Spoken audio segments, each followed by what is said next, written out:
The topics and opinions expressed on the following show are solely those of the hosts and their guests and not those of W4WN Radio, its employees, or affiliates. We make no recommendations or endorsements for radio show programs, services, or products mentioned on air or on our web.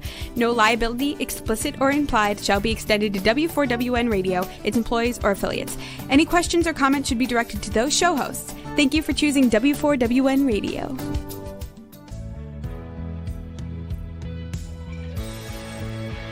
Welcome to Success Secrets Exposed with Sally A. Curtis, where we share stories of challenge, success, and inspiration along with practical tips and strategies to move you forward to your success. And now, here's your host, Sally A. Curtis.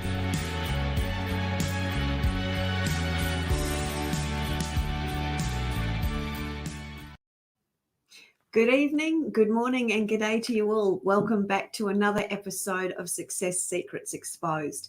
Today we're going to be talking about all things understanding yourself for business growth and personal growth. And I'm super excited because I do have a guest coming on today that we've had on the show before, Garry Prigg from Who Am I Dynamics. So we'll be talking to him shortly about this topic of understanding yourself so you can get the level of business growth that you're looking for through the level of personal growth that you take yourself through as well. So for those that are new to the show, I'm a marketing strategist for speakers, coaches and consultants. And it is my role to help you amplify your voice, your message and your impact.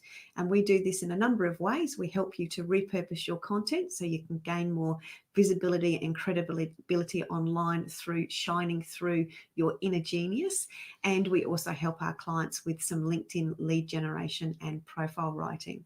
So that's just a little bit on me, but more importantly, let me tell you a little bit more about Garry. So Garry is a transformational life master. He has an extensive business background, which I'll just give you a little tidbit on now, and Garry will certainly share a little bit more. So he's been in business and around business for a long time. He's been a CEO, he's been a board member, he's been a business innovator, as well as a mentor and advisor to very, very large businesses. He has extensive background in the property arena. It's certainly helping lots of people get into their first home as well. He's done 20 plus years in the disability arena, particularly with children and adults with cerebral palsy. And he's going to provide his insight as to why that's become so significant for the work that he's been doing in the last sort of 6 or 7 years as it relates to helping people transform their lives through understanding how these children have actually been able to transform and relearn things so they can grow and adapt into a new life as well. So without any further ado, please help me welcome Garry Prigg back to the show.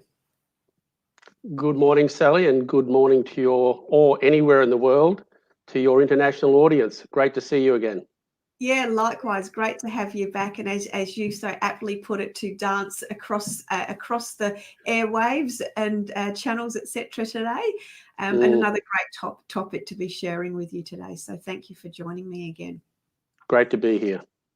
Can I ask you to share a little bit more of the details of your background, because there is quite a lot of depth to your business background, particularly as it relates to business, and then we'll transform it into how that relates to understanding yourself and getting the growth that people are looking for. Thanks, Sally. Yeah, I've had over nearly 40 years experience in industry, in business. And one of the things that I'm blessed to have experienced is being a chairman of a board, right down to running my own business, so that I've seen the spectrum from the top of the apex right down to the grassroots, where I love working as well. What's really important, it doesn't matter whether it's the peak of the apex as a CEO or a chairman of a board or running your own one-man business.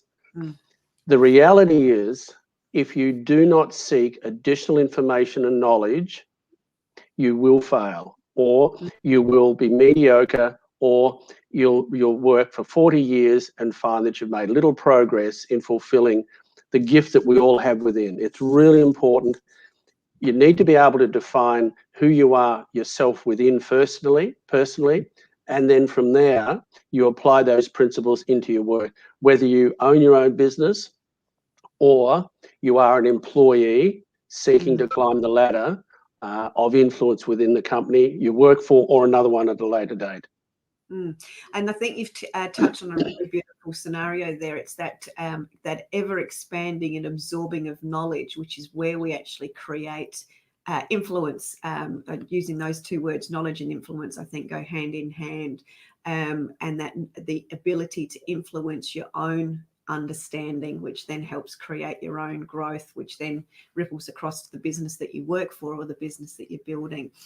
So can you share some of the background as it relates to the insights that you got with working with the children with cerebral palsy? Sure. And how that's led you to where you are now? Because obviously you've been on your own self-discovery journey as well as the rest of us. So can you highlight some of those elements, please, Garry? Sure. So about 30 years ago, I became involved with children with cerebral palsy. And these were children at the age of 12 months to about 18 months. And I mean, these were the most severe and multiply disabled children. Excuse me. Sorry, Sal. Just 2 seconds, Sally. Know what that's like? Changing weather. I had a couple of big sessions with clients on the phone last night. Sorry. So what I saw was these little children aged 12 months to 18 months of age, very severe. Cerebral palsy is caused by lack of oxygen to the brain at birth, during birth, or just after birth as well. So part of the brain dies, never recovers. So watching these children learn over time with programs that would teach them to put their feet flat on the floor, learning to push through their feet, one day being able to stand, then take steps, even with a stick or then with a walker, or those times it was independent. But what I realized after I'd left my association with the organization is that we are all affected by our neurocognitive pathways. So children who were unable to use their bodies in an able-bodied way could be taught, or their brains could be taught, how to interact and take a leadership role in the way that their body would work. So I saw that as an analogy in business or in life, that people who have been influenced by their genetic inheritance or their environmental background can rewire their mind, their brain, so that they can create a whole new different life scenario. And that is one of success, one of happiness, one of joy, one of love, instead of being caught in the quagmire of the historical past that has influenced their life up until now. Yeah, beautiful. So that sort of ties into the rituals and the daily habits and the practices that you hear that successful people have.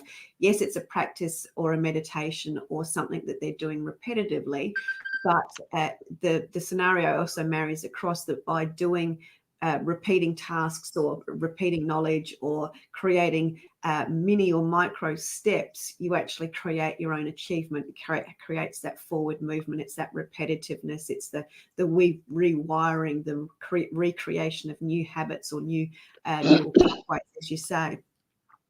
Yeah, and that's critical, Sally, because with our mind, it's already preset. And we can continue to play that script out. But with the changing of how we create our thinking. So there's an old saying, and I coached cricket, junior cricket for a long time. And I remember hearing this fellow say, practice makes perfect. I realized that was wrong. Practice does not make perfect. If you are practicing a bad habit, a bad technique, all you got to do is enhance that technique, and you will reach a level where over that you'll fall over the edge because you don't have the fine-tuned skills. So in my world and with my clients as transformational masters, what they seek to do and what they achieve is to literally write up their own life plan. Life plan comes before anything in business, because it defines who you choose to be. And then by building a ritual, now, not everyone's going to be like I am. I have a ritual that takes me through for an hour in the morning and an hour at night, sometimes longer. But even having a ritual for 10 or 15 minutes every day can, once you've built your plan, can then, by habit and practice, embed it into your mind so that you then have a reference point to go to. So when something comes up, the old mindset says, oh, we go this way, and that's the only option you have.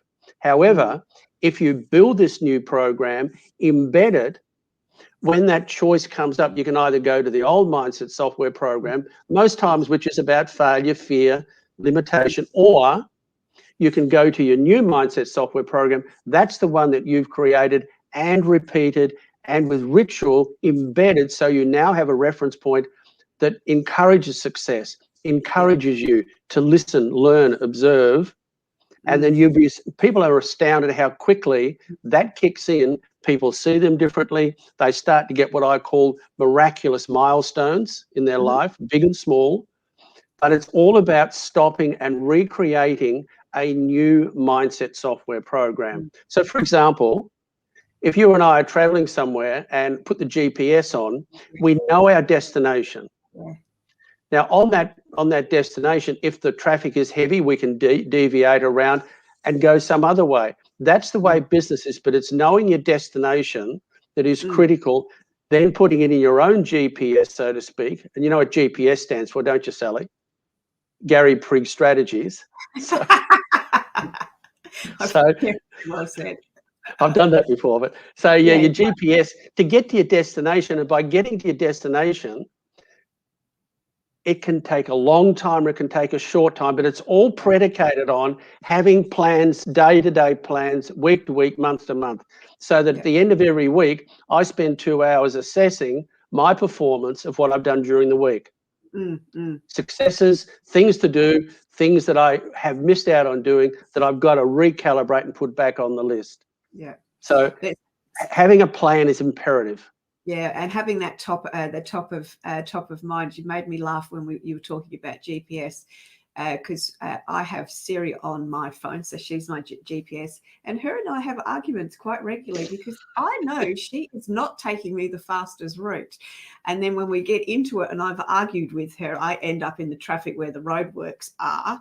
Versus had I listened and followed and gone through, we might have actually gone around those the traffic problem or the roadworks or whatnot. So it's about in that scenario, sort of turning your voice off or my voice off to arguing with Siri and just following the plan and getting into what I would call that flow, more of that flow state versus the force state.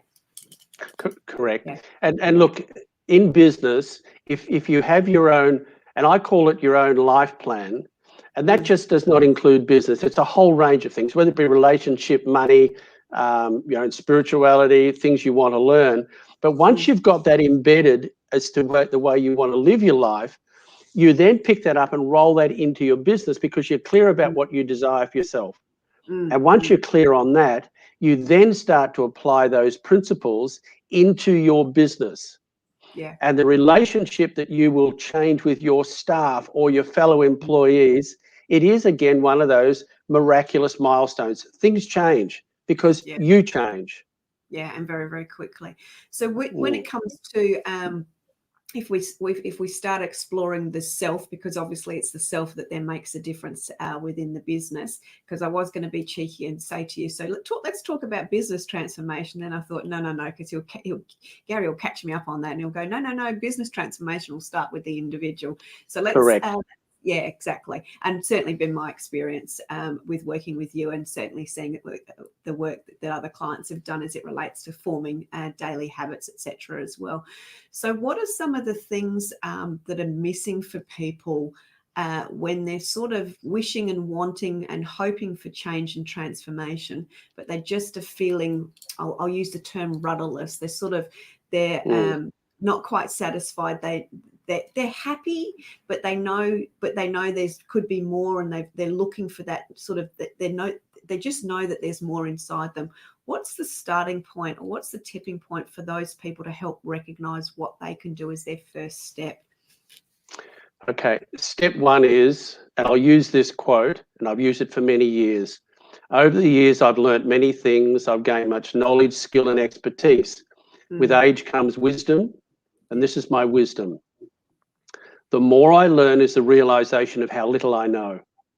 So it's having a hunger and a thirst to learn new things. It's also important to talk to someone outside your business or outside your work environment, outside your relationship environment, because you're only seeing the world from your habitual environment. So getting someone outside to come and talk to you and to listen to what you're doing, then step one, what are your desires in life? Not what you want, need, must have. They're words in quantum physics space that say you don't have it. So what do you desire in your life? And the desiring in your life is in space first for relationship with yourself.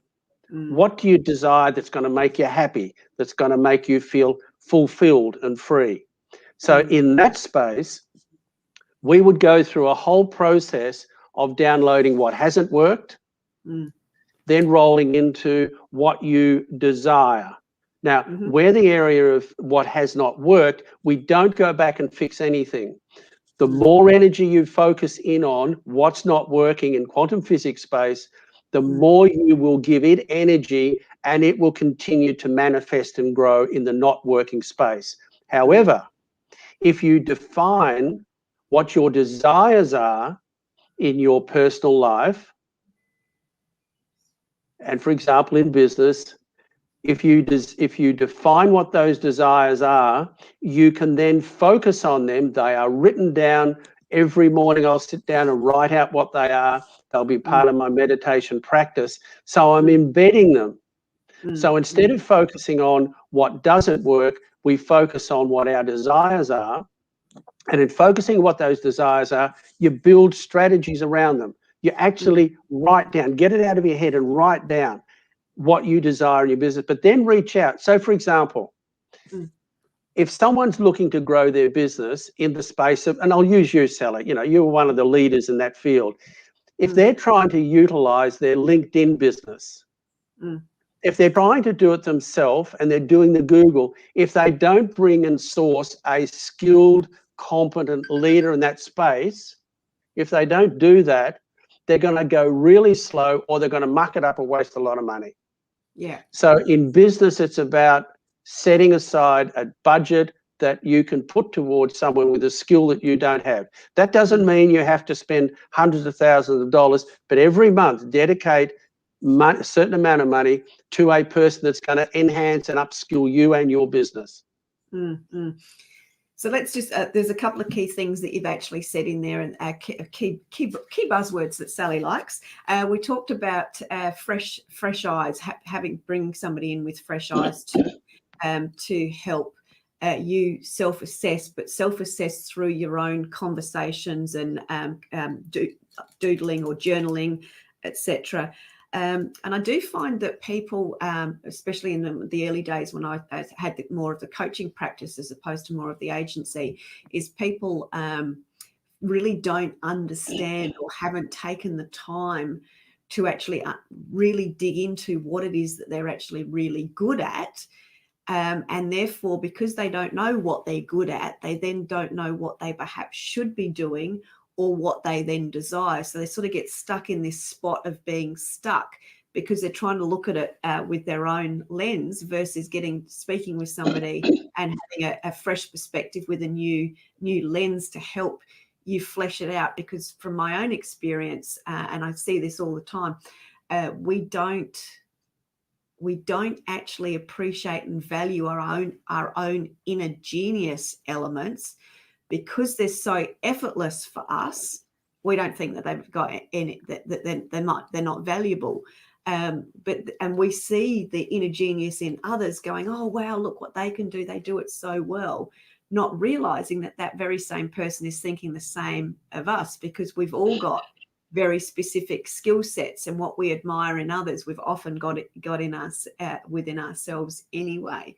But that starting point of getting unstuck is sort of really helping you discover who you really are, and then perhaps who you're really wanting to be, and then through that, what are you wanting to do with that.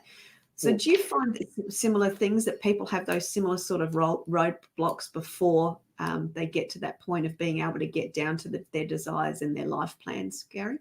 Look, one of the blocks I think for many people, Sally, is that they don't know what they don't know, but they think they know it all. Yes. And I can remember back in 2015, whilst everyone said I've been a very successful person, both in business, in the area of supporting children with cerebral palsy, I actually stopped and said, I'm going to pretend I don't know anything. So I booked myself into a full-day workshop with a fellow called Simon Reynolds. Simon Reynolds had sold his business some years back for $700 million. Yeah. Now, that is a huge, that's just so far away from where I was. But then I thought, well, why not meet someone and listen to them that has done that journey? Now, I sat in that workshop for a full day in March 2015. I took about 18 pages of notes.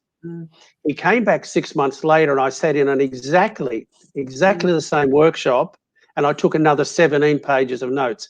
Both were different. Yeah. So my listening had changed, my application had changed, but it just opened my world up to think that what I know is so small. So every fortnight I encourage businesses to listen to a podcast, excuse me, a podcast of something that's of value to your business.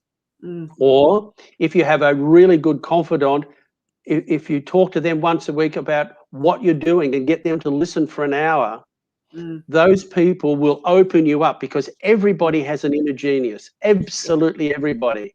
And the genius that we have is to listen to other people, open them up to say, tell me what you feel I could do better.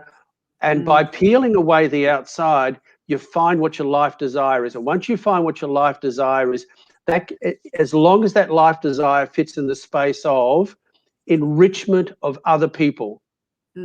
So you build yourself as an edifice of knowledge, of commitment to other people. And then as you take your business or if you're in a charity or whatever, you then have the chance to enrich the lives of others. So grow self, then learn about self, take that into your own life well beyond. So you just expand it so that you actually enrich the lives of others. And if you're focused on the enrichment of others, you are guaranteed to be successful. It's a promise. It will happen. Yeah, absolutely. That's given me some good insights and some reminders for myself. I've got two little stories just from an everyday perspective. I'm going to say to everyone that's listening, how many times have you watched one of your favourite movies? And as you start watching it, so I'm a repeated movie watcher. I love watching the same movie over and over again. But how many times have you actually watched your favourite movie and gone, I don't remember that bit. Oh, I don't remember that either. And that's, as you said, that's that, that self-evolution and that realization that you're now listening and hearing differently. And I've also got another funny story. I watched the Steve Jobs, the Stanford ceremony when he's at Stanford University, talk that goes for about 18 minutes. And it was with my ex-partner at the time. And we both sat down and watched it.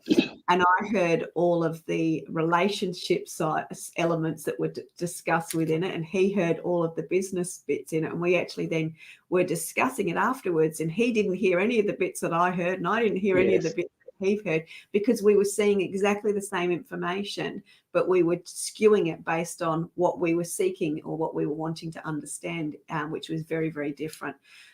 So that's where as you said, sort of seeking out people that have been there and done an experience, as you did with Simon, and people that have able to and willing to listen to you to help you discover the things that are inside you for yourself. So I think that's very, very important.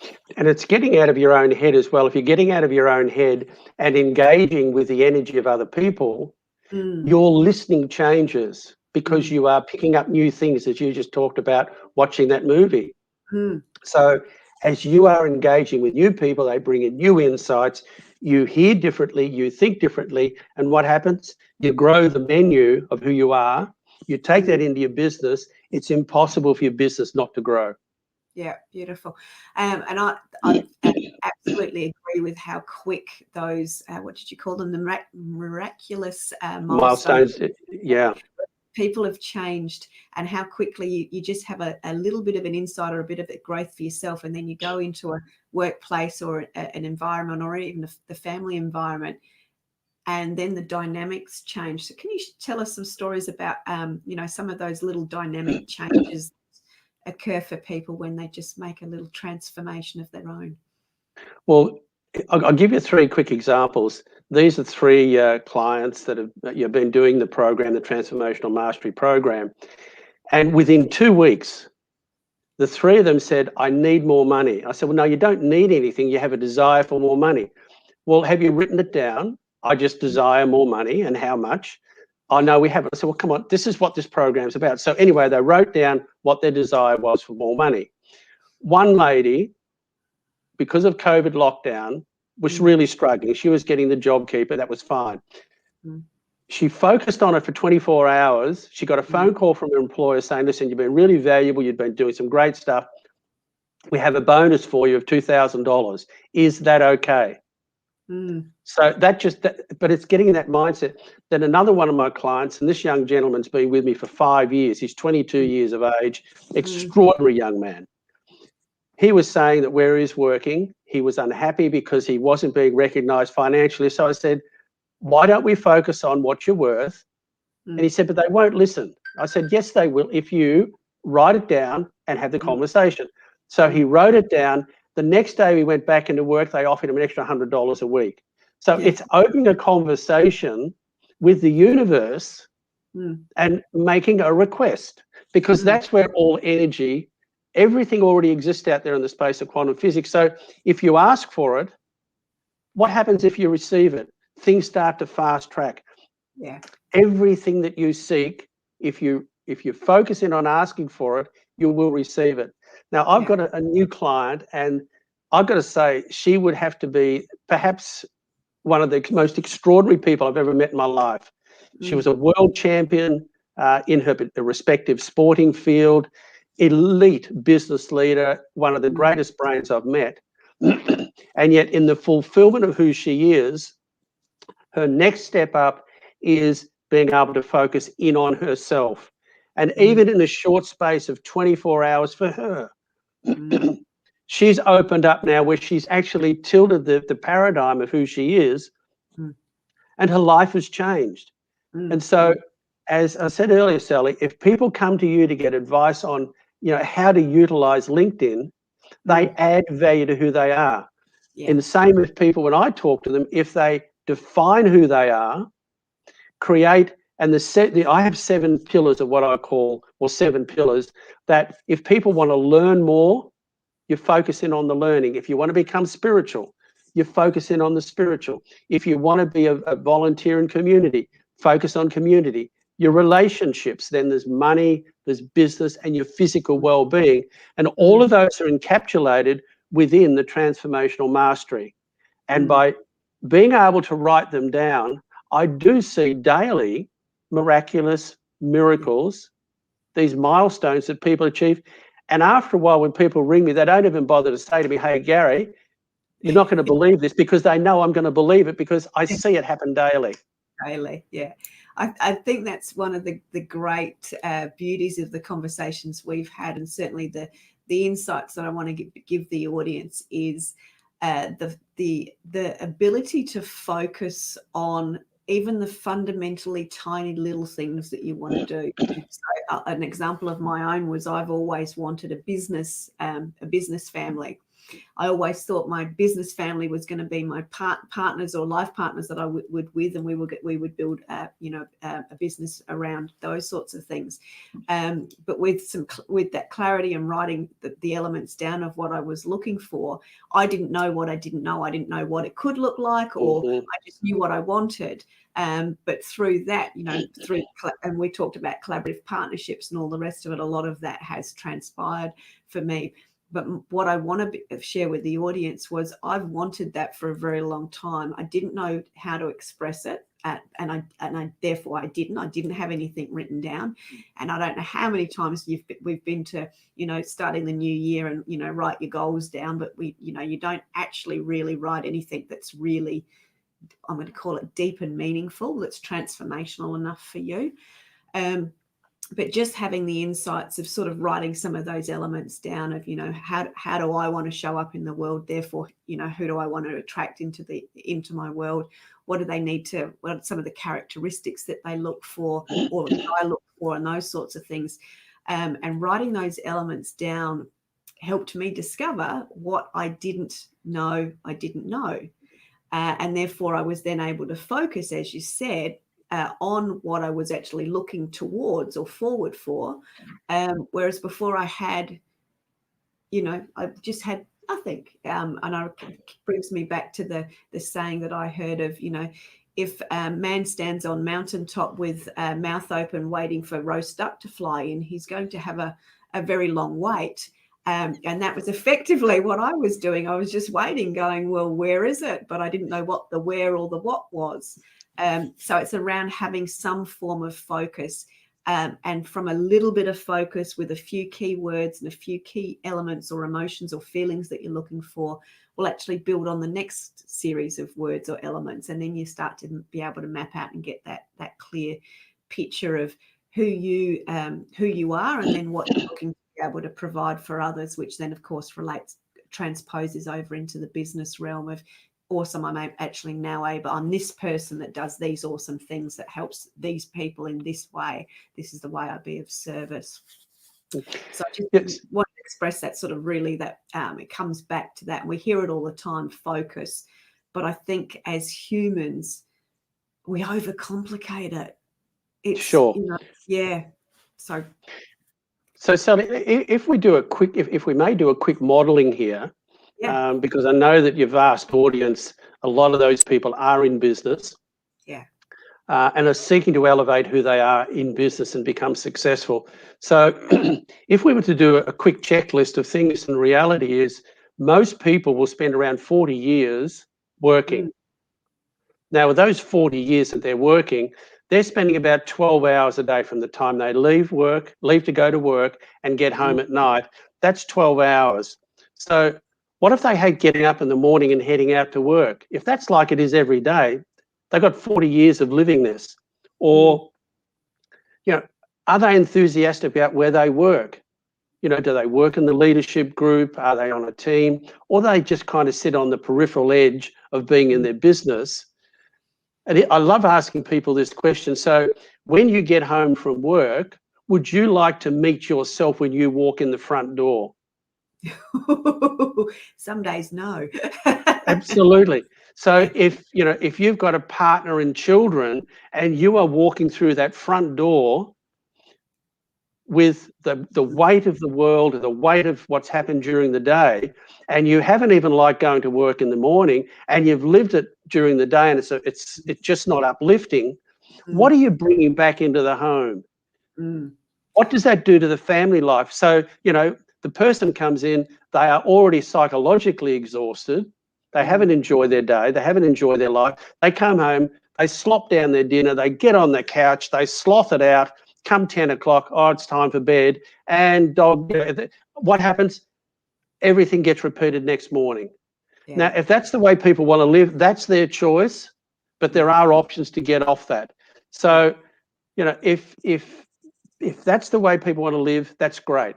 But if we were to look at what is the option and look at your work life where you spend most of your time, and just on that, when you come home at night, if you've been driving, before you get out of the car, look in the rear vision mirror and have a look at yourself. Is that the face that you would like to greet you if you walked in the front door? Sorry, no, that's right. You keep going. I've got a little story to add to that, which I can't remember before. Keep going, please. So if what you see is what you're going to be confronted with, if you went in the front door, would you open the front door and wrap your arms around that person, give them a kiss, pass them a glass of wine, say, hi, babe, great to see you? Yeah, no. You probably find, I'd be out in the laundry somewhere wanting to just hide myself, getting ready to peg the wash out. Yes. Yeah. Yeah, you've just reminded me, and I think I've probably shared this story with you personally, but I can't remember whether I've shared it on the radio, on the show before. But it was a period when I was actually working and I wasn't happy, and I was that angry person that everyone wanted to avoid when I walked in the front door. You angry? I could not imagine that, Sal.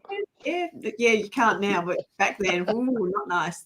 But the boys actually, this is Rory and my partner at the time, coined the phrase, especially when we sat down at dinner, that and I didn't know this had been going on for a while, and then they were brave enough to say something, which obviously then brought it to my awareness, and we changed some things. But they used to go, "Oh God, we're going to get angry cooking tonight." And I can assure you, angry cooking did not taste good, and it was a foul thing. But they actually noticed the difference in the level of care and love that I would give the cooking when I was making food for them, versus Mum's in a really angry space and we're going to get angry cooking tonight. The angry cooking, god awful, let me tell you. But see, actually, that's a great example. So if there's angry cooking, when you're cooking, they're not only observing you, they're picking up on your energy. You are angry, you're emitting that. Yeah. So if you have the angry, we can use this, Sal. If you have the angry cooking model in your workspace where you're working, are people going to be magnetized towards you? Or are they going to push back from you? Yeah, not pleasant. No. Yeah. So we're going to use that from now on, the Sal angry cooking model, and it's either the happy model or the bad food model. Yeah. And the difference was, because Rory and I, as you know, I've got a great relationship with my son Rory, and we can talk about it. We've talked about it now, and he remembers that. I'll say it was a Chinese dish, for example.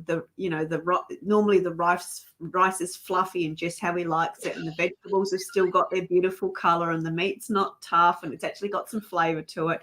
Versus the rice has gone to crap. The vegetables are probably burnt because I've been soggy, or soggy, and the meat was as tough as leather. Same dish, happy mum versus angry mum, and all of what comes out. And of course, they're then absorbing that into their worlds as well. I'm really glad that we were able to have a conversation around it, and they were brave enough to sort of just point out the whole angry cooking thing. And that, as you said, that's understanding self and your own self-improvement, which then ripples across into your business life, your family life, and or your work life as well. There's something there as well.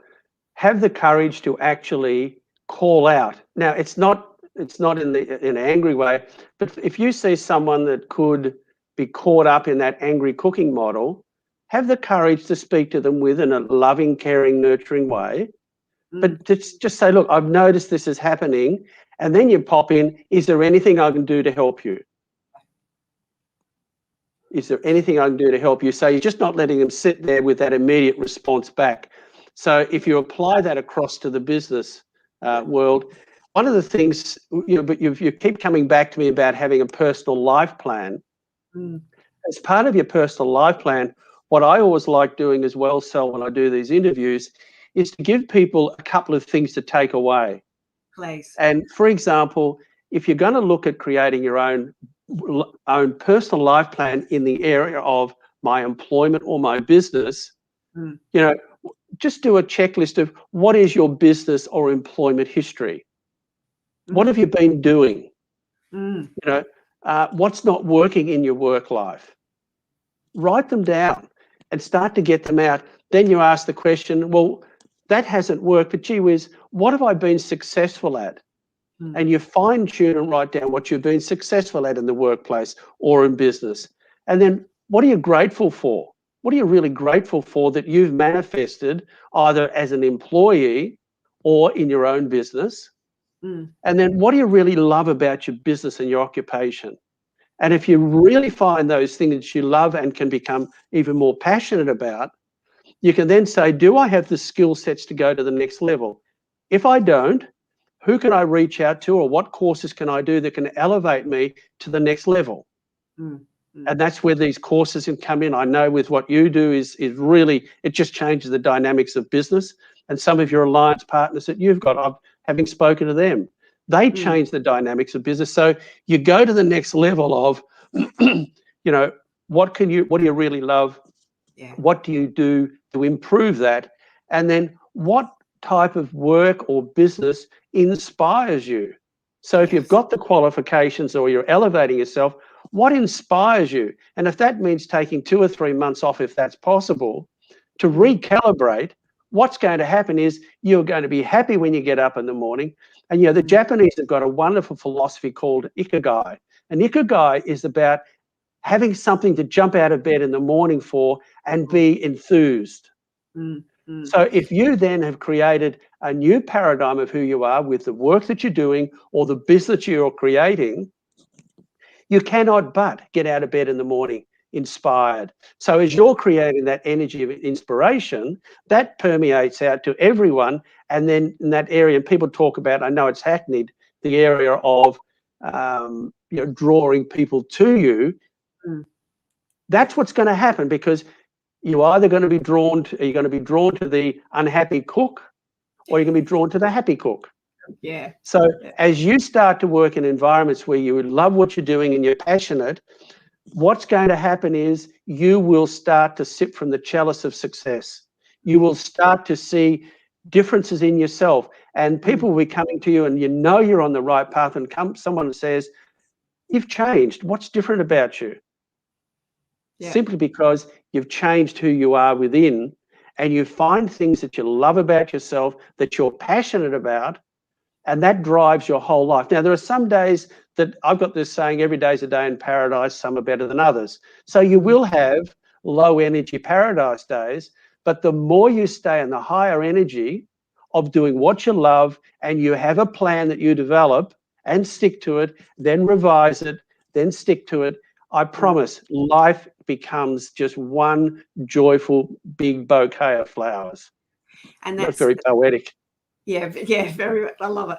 It's all about those, and I always come back to the incremental steps forward. And I remember, I just wanted to share too, as it relates, you talking about the history of what you're doing, and what inspires, and what's working and what's not working. For me, when I was very much the angry cook, was I couldn't think about what it was that I wanted or liked, but I could certainly, and how often is this relevant for all of us? We can write the list down of things that's really giving us the irrits. So we can write down what we dislike. But so for me, I actually had to start there, and that was very easy to do, and I couldn't do the likes very easily. But by writing the dislikes down and getting it out of my head, I could actually see what was causing me the frustration. And then sitting down with somebody with fresh eyes that didn't say, what's wrong with you? But actually had, asked different questions, and we were actually able to transform the dislikes into, so what do you actually want it to look like? So sometimes we can't make that transformation for ourselves, which is why it's so important to speak to somebody and actually have somebody help you work through, well, if you dislike it in this way, what are the ways that you would like it? So you've got that new perspective, so you can then make those incremental steps to be able to move towards the new changes. Yeah. And look, they're one of the things that whole template is in my book, which you and I have talked about at different times, how to live life with purpose. But so that idea of writing down, everyone will tell you what's not working, as you've said, but by writing down that whole list of what's not working, and until you find someone that can act as your mentor or your coach, all you've got to do is, if it's not working, turn it around 180 degrees and then write up the opposite to what you've written down that's not working. Yeah. It can be that damn simple. But then what will happen is the old mindset software program will kick in. It will suck you back into the vortex of the past, of your genetic inheritance, of your environmental background that's influenced you, and you will go back to repeating the old. And that's where having someone who is your mentor, your coach, your confidant, that trusts you, but you trust them, and you challenge them. And by challenging them, you are able to get them back on course again. And I'll give you an example. This particular lady I was talking about that became a world champion, extraordinary. Part of her success when she went to Europe was that she was able to get one of the greatest female coaches in her particular sport to coach her. And then she was able to learn she had all of the skills, she'd been successful, but she was able to then finesse her skill set, finesse her mindset. And on those, when she was doing her particular area of sport, that she had that finesse to be able to get that extra 1% and that extra 1%. And over the challenge of her sport, whether it be for 5 hours or 6 hours or whatever at the time was she may be doing it, that 1% could add up to a 10 or a 12 or a 15% advantage over the competitors. Yeah. So if we look at ourselves as sports people, people like Federer, they have people that will look at the fine tuning of their diet, the fine tuning of their mind, the fine tuning of their techniques, and then learning those techniques and practicing techniques that will finesse and improve their skill set. They will have, the only one thing that's going to happen, they're going to have success. And we apply that to our personal life. We then can roll that into business life, and it is impossible for someone not to climb the ladder of success, whether that be as an employee or in business. But the Stephen Covey quote of, if you want to climb the ladder of success, make sure you got the ladder on the right wall. Whoa, yes. Yeah. And that's defining what do you desire in your life, and in defining what it is, then getting someone to help you create it, write it up, build a ritual, and by then repeating it daily, and then with repetition, it becomes your new mindset software program. Success is guaranteed. Yeah. And you've been part of that journey where you were really successful. Look what you've done for yourself. You've taken yourself to a whole new echelon of the way you think, the way you act, the way you speak. And what happens? For you, you are just escalating now beyond even your greatest beliefs. Yeah, very much so. So in a bit of a recap there, you've just given me another sort of everyday story, and again, being that movie buff, it's like putting the DVD into the DVD player that's got scratches on it. So you're happily watching your movie and it's getting the kinks, or it's reversing back and it's not playing forward, but you're watching a movie and it's just not working. The movie's just not playing, versus just a little bit of refinement, getting a little bit of the dust particles off the DVD, putting the DVD movie back into the player, and then the movie plays out as it should be, at the speed that it's meant to be, telling the story in the way that it's meant to be, versus the it's stuck as it happens. So as a bit of just a bit of a recap as we just sort of come to the end of the show. As Gary's expressed, he works with all sorts of different individuals and organisations to help people define what it is that they really want in their life, and also help to create a map and a blueprint for that.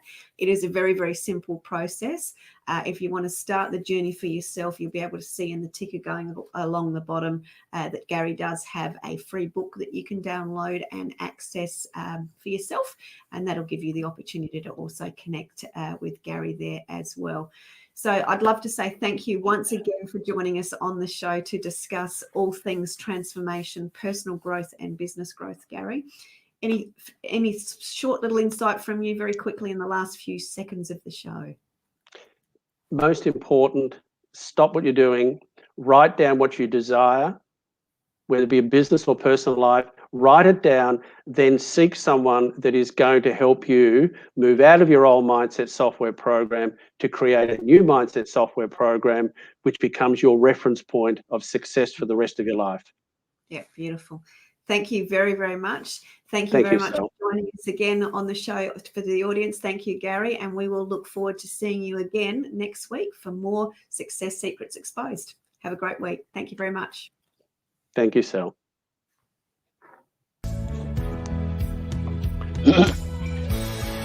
That's it for this week's episode.